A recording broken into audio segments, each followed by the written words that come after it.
November 11th, 1940. Taranto Harbor, southern Italy. Admiral Inigo Campioni stands on the bridge of the battleship Vittorio Veneto, watching three sister ships of the Littorio-class swing at anchor in the pre-dawn darkness. His hands rest on the railing as he calculates fuel consumption rates in his head.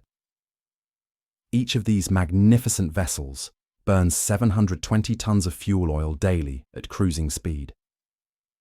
The Regia Marina's entire strategic reserve amounts to 1.8 million tons. He does the mathematics again, hoping for a different answer.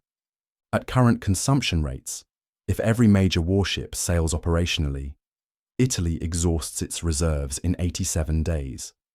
The sun rises over ships that represent the pinnacle of naval engineering, vessels faster and more powerful than anything Britain or America possess. They will spend most of the coming war immobilized not by enemy action, but by elementary arithmetic. Within hours, British swordfish biplanes will cripple half this fleet, while it sits defenseless in harbour. Campioni doesn't yet know this, but he understands the deeper problem. Italy has built the finest battleships in the world and cannot afford to use them. The Littorio-class battleships represented Italian naval engineering at its apex. When Littorio herself commissioned on May 6, 1940, naval analysts worldwide recognized these vessels as potentially the most capable battleships afloat. The specifications told a remarkable story. Displacement of 45,236 tons at full load. Length overall of 780 feet. Beam of 108 feet.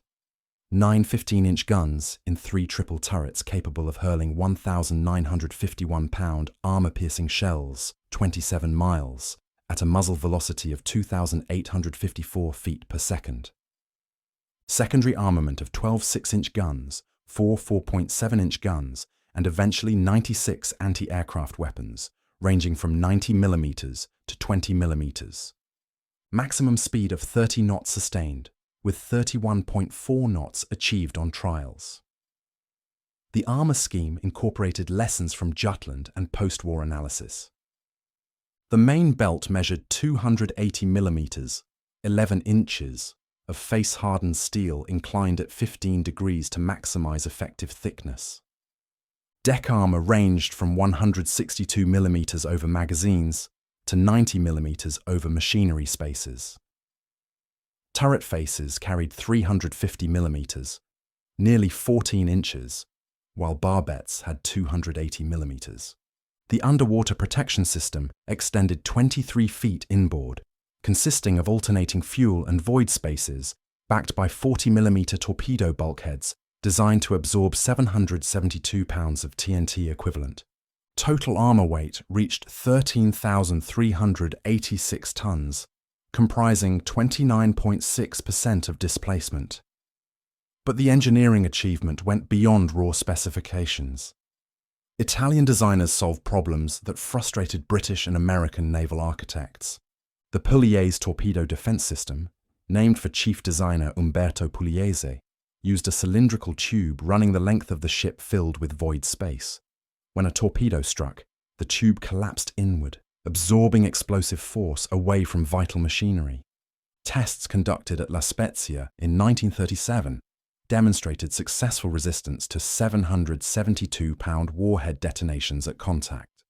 British intelligence obtained these specifications through naval attaché reports and assessed the system as theoretically superior to British bulge protection. The fire control system represented equal sophistication. The Galileo Ferrari's optical rangefinders achieved 26-foot baseline length, providing ranging accuracy to 33,000 yards. The mechanical computing system integrated rangefinder data, ship motion, target bearing and speed, wind direction and velocity, air temperature, and barrel wear into firing solutions updated every 2.5 seconds. During exercises in June 1940, Littorio achieved first salvo straddles at 24,300 yards, a performance matching or exceeding any contemporary battleship.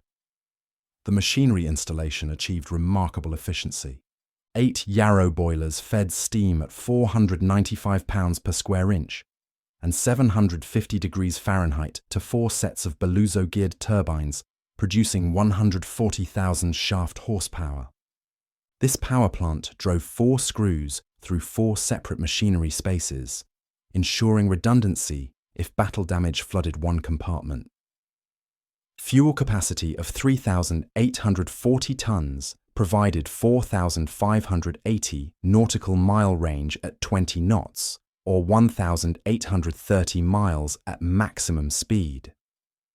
The construction program demonstrated industrial ambition. Italy laid down 4 hulls, Littorio and Vittorio Veneto at Ansaldo shipyard in Genoa, Roma at Cantieri Riuniti dell'Adriatico in Trieste, Imperio never completed at Cantieri Riuniti dell'Adriatico. Construction of Littorio began August 28, 1934. Launch occurred August 22, 1937. Commissioning came May 6, 1940, exactly 2,078 days from keel laying to fleet service. The schedule reflected peacetime construction priorities, but demonstrated competent project management.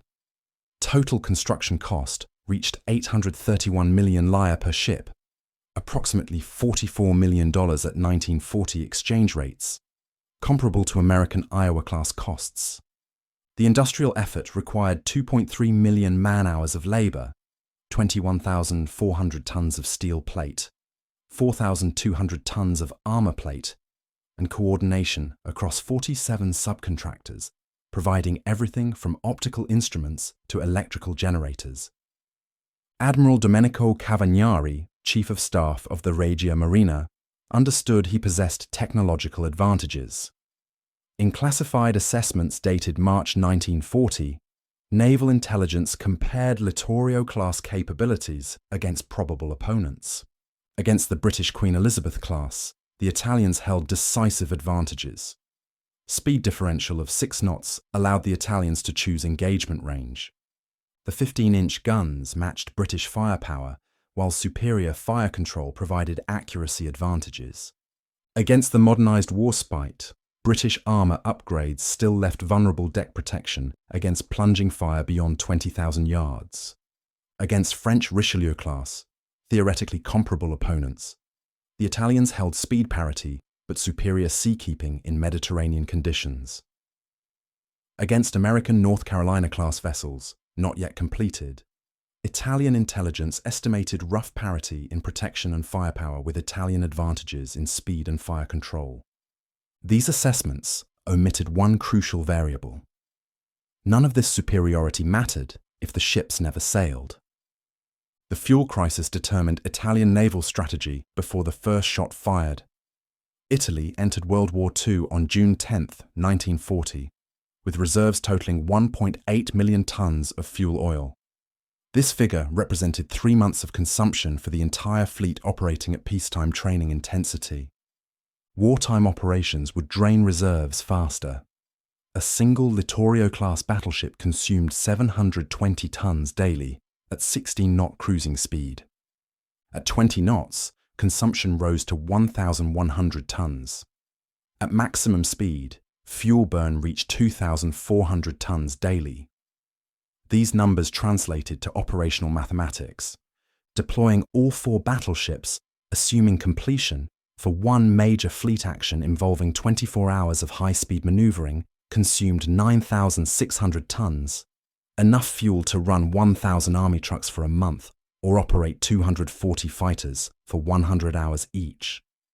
Admiral Cavagnari faced impossible choices: preserve the fleet and maintain strategic deterrence, forcing Britain to commit capital ships to Mediterranean duty, or sortie aggressively and exhaust fuel reserves within months, leaving Italy defenseless for the war's duration. The German alliance provided no solution. Germany possessed limited fuel oil production, depending instead on synthetic gasoline from coal liquefaction. These synthetic fuels worked adequately in vehicles and aircraft, but couldn't substitute for naval fuel oil. Italian requests for fuel assistance received polite refusals. Kriegsmarine planners, themselves fuel-constrained, had no petroleum to spare. The German naval staff privately questioned Italian battleship construction. Grand Admiral Erich Raeder wrote in September 1940 correspondence with Admiral Wilhelm Canaris, "The Italians have built museum pieces, impressive harbour ornaments. One wonders if Mediterranean fuel constraints were considered during design." German naval intelligence calculated that Italy would deplete reserves by spring 1941 at current consumption rates. The assessment proved accurate. The strategic implications manifested immediately. The Regia Marina adopted a fleet-in-being doctrine, keeping capital ships in port while destroyers and cruisers conducted operations. This conserved fuel while theoretically constraining British Mediterranean fleet movements. Admiral Andrew Cunningham, commanding British forces from Alexandria, recognized the pattern quickly. In signals to the Admiralty dated August 1940, he wrote, "Italian battle fleet remains in harbour, except under direct air cover and within rapid retreat distance. They sortie with apparent reluctance and retire at first opportunity. This suggests either timidity or fuel constraints. Intelligence indicates the latter." British codebreakers reading Italian naval ciphers confirmed fuel shortages by October 1940. Decrypted messages revealed desperate requests to postpone operations, careful fuel allocation to individual ships, and angry exchanges between Supermarina headquarters and fleet commanders about consumption rates. The Taranto raid on November 11, 1940, demonstrated the vulnerability of this strategy. 21 Fairey Swordfish torpedo bombers from HMS Illustrious attacked the Italian fleet in harbour.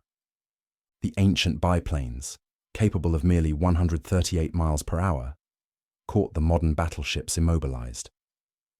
Littorio suffered 3 torpedo hits.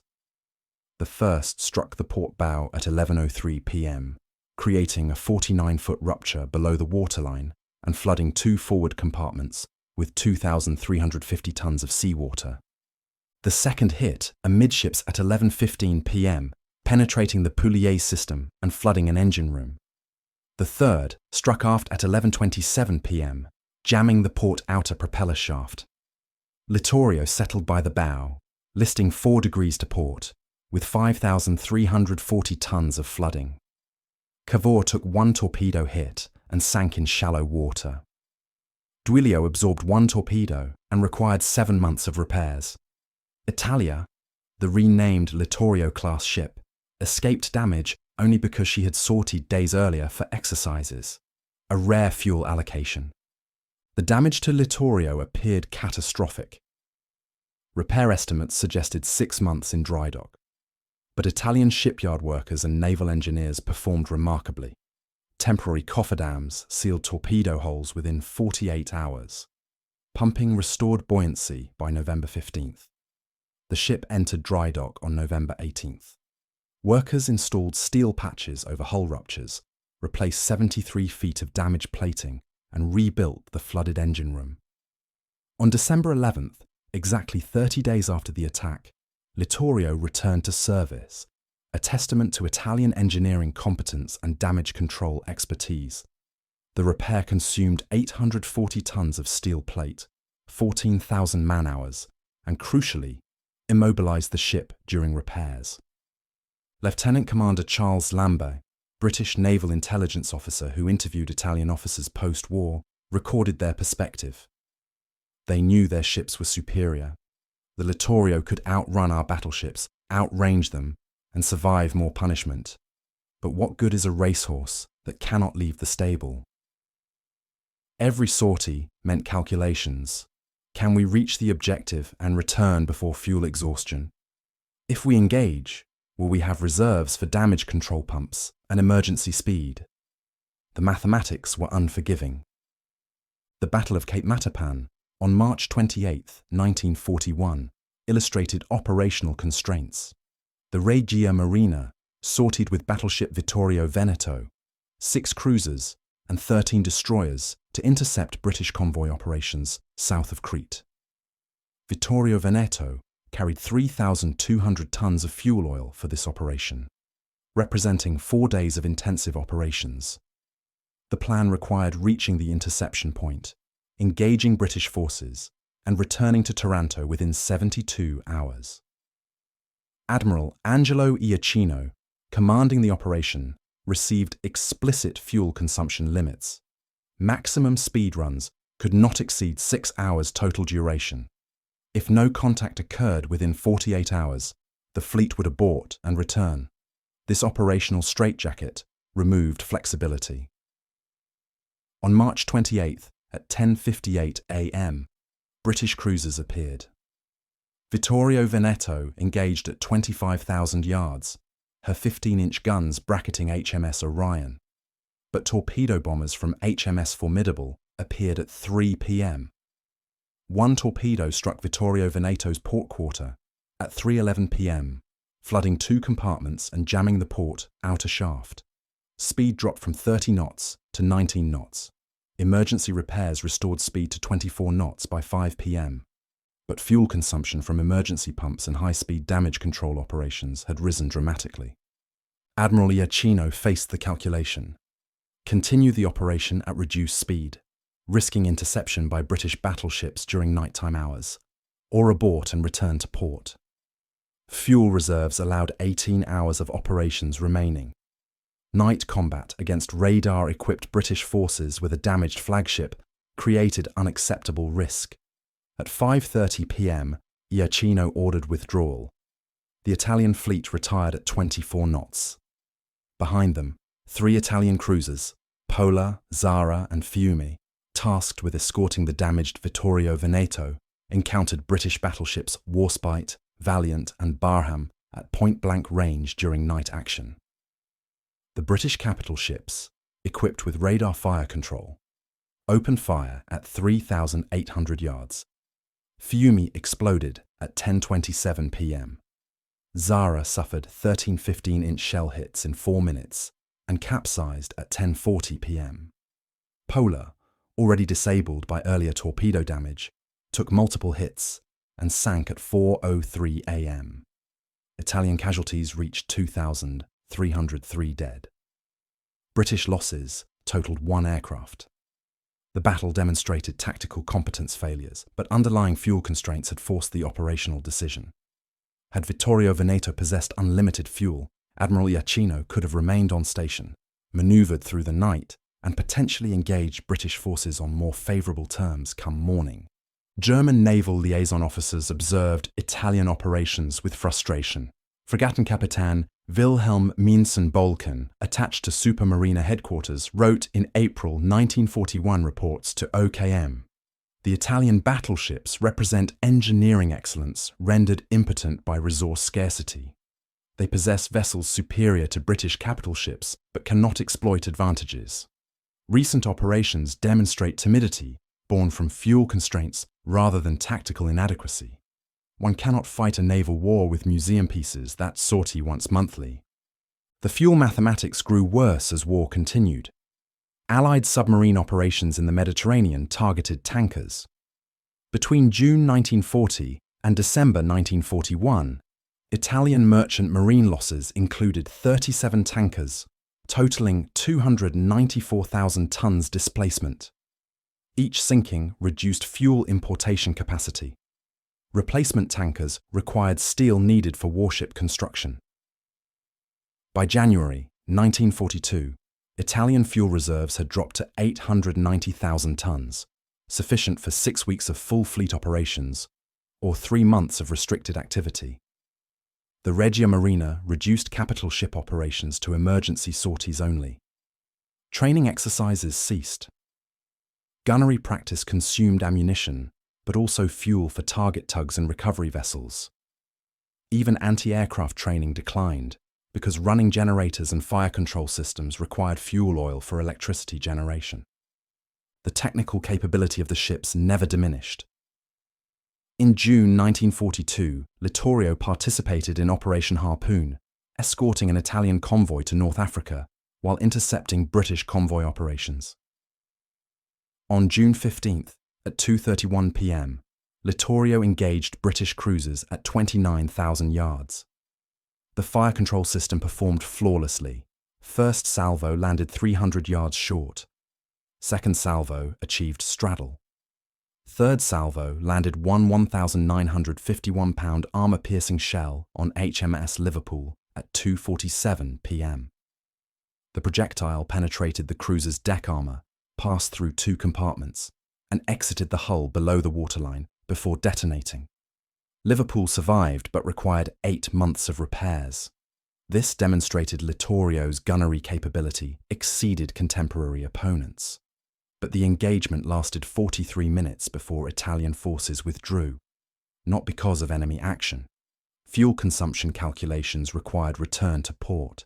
The sortie consumed 4,200 tons of fuel oil from supporting vessels. That fuel could have operated 437 army trucks for 30 days, or run 105 fighters for 100 hours each.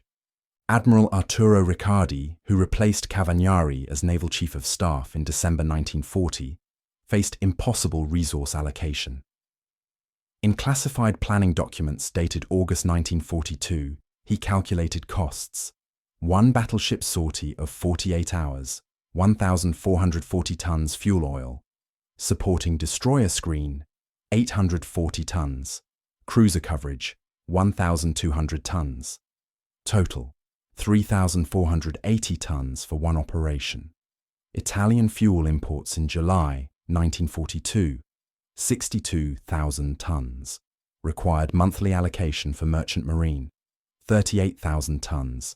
Required allocation for Regia Aeronautica, 14,000 tons. Required allocation for Army vehicles in North Africa, 6,000 tons. Remaining for Navy, 4,000 tons. The mathematics permitted one major fleet sortie monthly with no margin for additional operations. Riccardi's diary entries reveal frustration.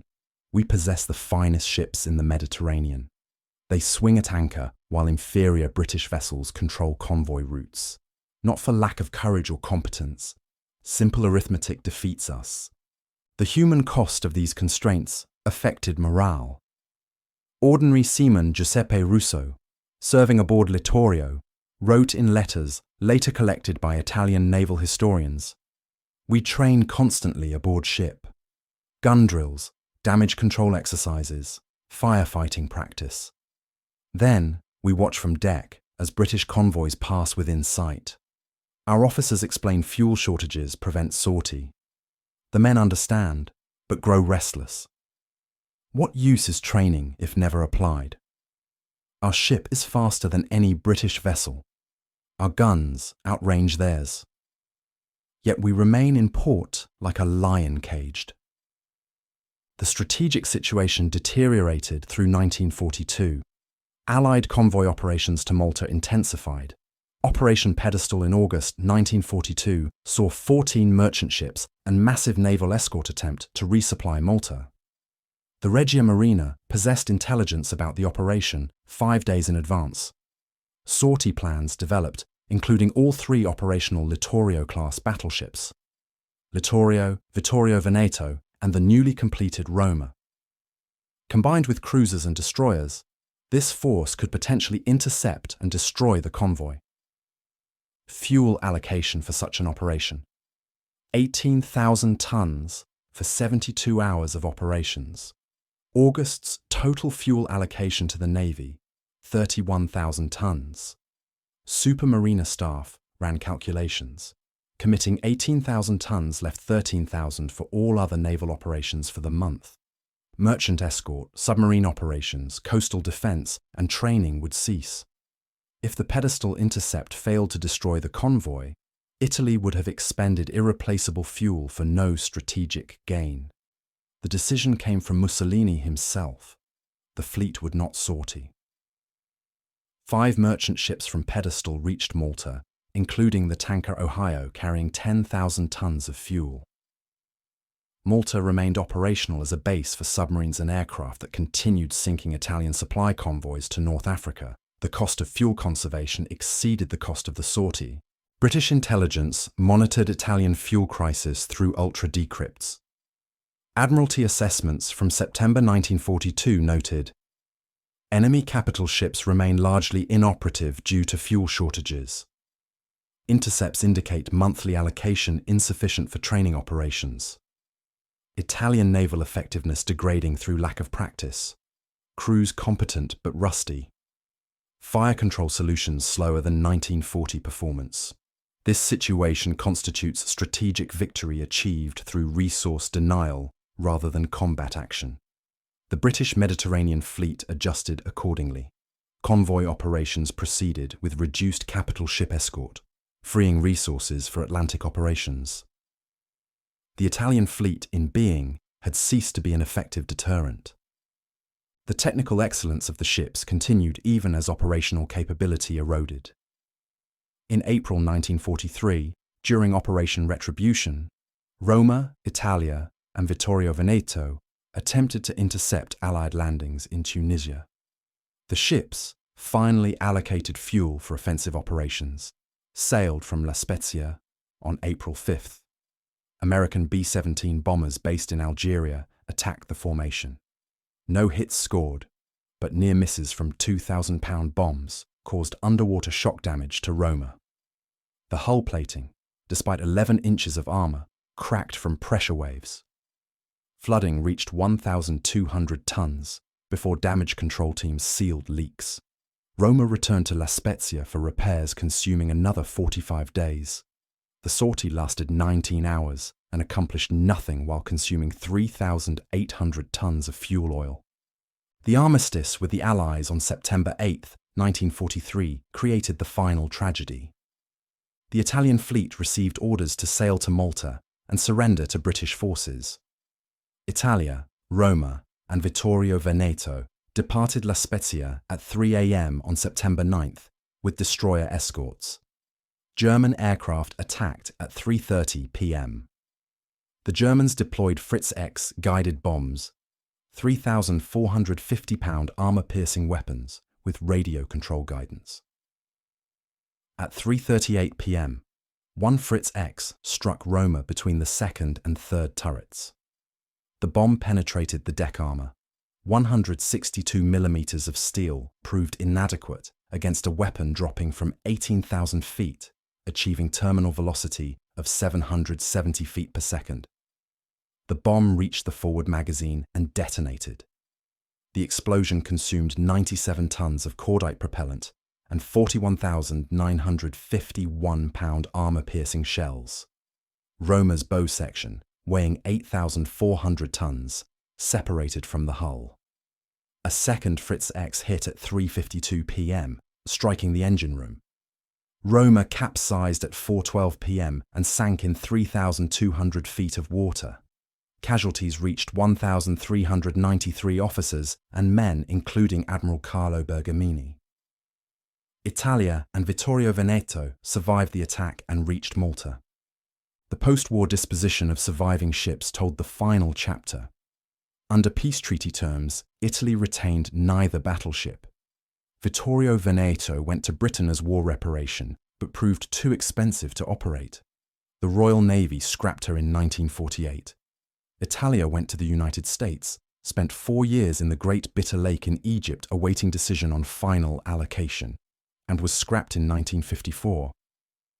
The ships that represented Italian engineering excellence ended as razor blades and automobile body panels. Post-war technical analysis vindicated Italian design choices.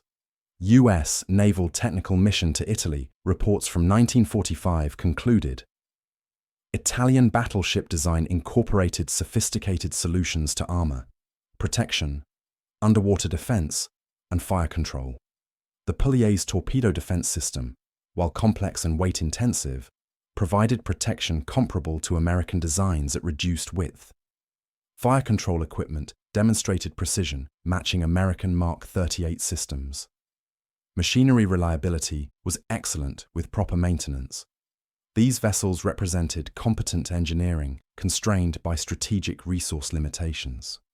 British Admiralty technical assessments reached similar conclusions. Commander W. J. Yendall, who inspected Italia in Malta in September 1943, wrote, The vessel demonstrates remarkable attention to detail. Armour scheme is intelligently arranged. Compartmentation exceeds British practice. The ship could have been a formidable opponent under different circumstances. One notes the pristine condition of machinery spaces. These engines show minimal wear, suggesting limited operational hours. A thoroughbred raced only once. The economic analysis revealed the fundamental problem. Italy's 1940 GDP reached approximately 151 billion lire. Naval expenditures consumed 7.2 billion lire, 4.8% of GDP. Germany allocated 3.1% to naval spending, Britain 7.7%, United States 3.9%. Italy's naval investment was proportionally reasonable, but Italian petroleum production totaled essentially zero. Every drop of fuel oil required importation. Romania provided 2.1 million tons annually under trade agreements. Tanker capacity limitations and Allied interdiction reduced actual deliveries to 1.3 million tons in 1941, 890,000 tons in 1942, and 420,000 tons in 1943. Without domestic petroleum production or secure supply lines, the battleship program was mathematically unsustainable from inception. German post-war analysis provided harsh assessment. The US Strategic Bombing Survey interviewed Grand Admiral Karl Dönitz in 1945. Asked about Italian naval effectiveness, Dönitz responded, "The Italians built beautiful ships they could not use. This represents strategic planning failure. One does not build weapons one cannot feed." Germany learned this lesson with Tiger tanks. Each Tiger was magnificent, but each required 1,300 litres of fuel for 100 kilometres. We lacked fuel for existing tanks, much less additional Tigers. The Italians made the same mistake at sea. The comparison between Italian and American battleship programs illuminated the resource differential. The United States commissioned 10 battleships during the war: 4 Iowa-class, 2 North Carolina-class, 4 South Dakota-class. American domestic petroleum production exceeded 1.4 billion barrels annually, 6.9 million barrels daily. The entire US Navy consumed approximately 360 million barrels over the war's duration, representing 26% of production. America could operate its battleship fleet continuously with fuel to spare for merchant marine, aviation, and vehicle operations. Italian domestic production, 0. Total wartime imports, approximately 5.4 million tons over 5 years. US daily production exceeded Italian total wartime imports in under 3 months. The Littorio-class technical specifications that seem so impressive, 30-knot speed, 4,580-mile range, 45,236-ton displacement, translated to operational mathematics that destroyed strategic utility. Each knot of speed above 20 knots increased fuel consumption geometrically. The 280mm armour belt, while providing excellent protection, added 2,340 tons of weight, requiring additional machinery and fuel capacity. The sophisticated fire control system consumed electrical power generated by fuel-burning turbines. Every advantage Italy built into these ships increased resource consumption at a rate the nation could not sustain. Commander Elio Top, Italian naval officer who served aboard Vittorio Veneto and survived the war, reflected in 1982 interviews. "We understood our position. The ships were magnificent. In engineering terms, likely the finest battleships built by any nation during that era. But engineering excellence matters little against mathematics. Britain could replace every ship we sank. We could replace nothing. Britain could fuel operations indefinitely through American oil. We had 3 months' reserves and no replenishment capability. We fought knowing defeat was certain. Not through lack of courage, through elementary arithmetic." The legacy of the Littorio-class extended beyond Italian naval history. The ships demonstrated that technical superiority meant nothing without logistical support to employ it. The same lesson applied across military technology. Germany's Tiger and Panther tanks were superior to Sherman tanks in nearly every technical metric. But Germany produced 1,347 Tigers and 6,000 Panthers versus America's 49,234 Shermans. German tanks required more fuel, more spare parts, and more maintenance time. American mass production and logistical capability overwhelmed technical advantages. The Japanese battleships Yamato and Musashi represented similar cases. At 72,000 tons displacement with 18.1-inch guns, they were the largest, most powerful battleships ever built. Yamato fired her main guns at enemy surface forces once during the Battle of Samar. Musashi never fired her main guns in anger. Both sank under air attack, their technical magnificence irrelevant against aerial bombardment. Japan lacked the fuel oil to operate them effectively and the air cover to protect them from American carrier aircraft. Modern military strategists study the Littorio-class as cautionary tale. The US Defense Department's Logistics Management Institute published analysis in 1978 titled Historical Case Studies in Military Logistics. The section on Italian battleships concluded, weapons systems must be designed within logistical constraints, not aspirations. A superior weapon that cannot be deployed achieves nothing. The Littorio-class battleships represented 3.32 billion lire of investment, 2.2% of Italy's 1940 GDP, producing negligible combat effectiveness. Those resources allocated to smaller vessels, aircraft, or defensive systems might have generated superior strategic results. The final accounting revealed tragic waste. 4 battleships built, 1 Imperio, never completed, 1 Roma, sunk by German bombs, 2 Italia and Vittorio Veneto, survived but scrapped as reparations. Combined operational hours for all ships, approximately 8,400 hours over 5 years. Cost per operational hour, 394,000 lire, approximately $21,000 in 1940 dollars. By comparison, destroyer operational costs averaged $240 per hour. The battleships consumed resources while contributing minimal combat effectiveness. Meanwhile, Italian destroyers and cruisers fought valiantly on limited fuel allocations, sinking 60 Allied vessels and damaging 137 more, while suffering 47% casualty rates among crews.